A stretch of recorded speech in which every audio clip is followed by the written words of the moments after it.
Sampurasun untuk Tatar Sunda. Let's go!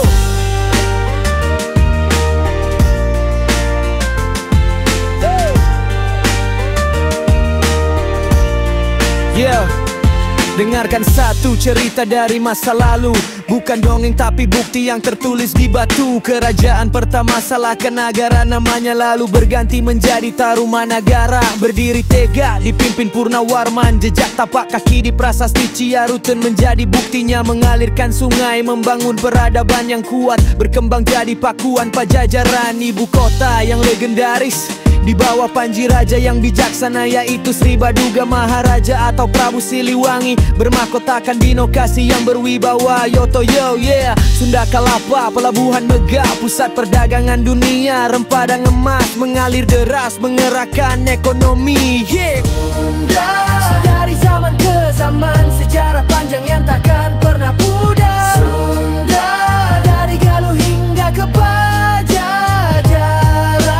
warisan luhur Sunda kawalan. Sunda akan selalu kami ingat, kami jaga, kami banggakan. Sunda, yuk mari kita kobarkan semangat Pajajaran. Yeah, Pajajaran, Sunda medal Makalangan. Yeah. Tahun 1527 Fatahillah mengganti nama pelabuhan Sunda Kalapa menjadi Jayakarta. Babak baru dimulai, peran dan diplomasi serta pengkhianatan itu bagian dari cerita. Yo yo yo yeah, Sumpah Prabu Siliwangi yang masyhur. Jangan sekali-kali berpisah dengan alam, hingga kini masih diingat orang Sunda. Sunda, dari zaman ke zaman, sejarah panjang yang takkan pernah pudar. Sunda, dari Galuh hingga ke Pajajaran.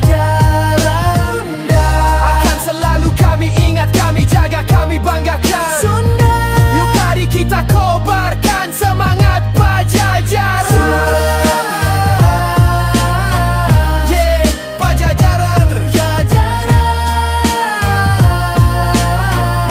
Tahun 1579 ibu kota runtuh, pakuan Pajajaran hilang tanpa jejak. Tapi bukan berarti rakyat menyerah, jiwa Sunda tetap hidup dalam darah dan perbuatan. Sunda, dari zaman ke zaman, sejarah panjang yang takkan pernah pudar. Sunda, dari Galuh hingga ke Pajajaran. Sunda akan selalu kami ingat, kami jaga, kami banggakan. Sunda, yuk mari kita kobarkan semangat Pajajaran.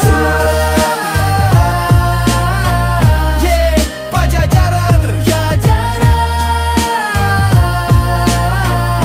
Sunda medal Makalangan. Yeah. Lihatlah kami sekarang masih tegak berdiri dengan falsafah warisan leluhur. Sili asah, sili asi dan sili asu dalam hati bahasa dan aksara, budaya dan seni. Bukan untuk dikunci tapi untuk dikibarkan lagi.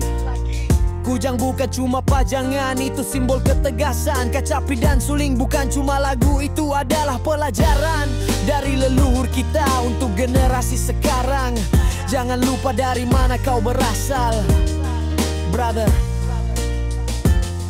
Ini lagu untuk para leluhur Sunda, untuk setiap pejuang yang namanya mungkin tak tertulis, untuk rakyat yang tak pernah lelah. Sejarah bukan cuma raja tapi juga keringat dan doa para rakyat. Dari Priangan sampai Pantura, semangatnya tetap sama, merdeka di tanah sendiri, berdaulat atas bahasa dan nama. Ini warisan, ini amanah, ini api yang terus menyala. Sunda, kita satu darah, satu cerita. So let's go, bicara lantang dengan karya, bukan omongan semata. Sunda medal Makalangan. Sampurasun, Rahayu Sagara Kidul, Damai Tatar Sunda, Kacapi suling fade out. Yeah.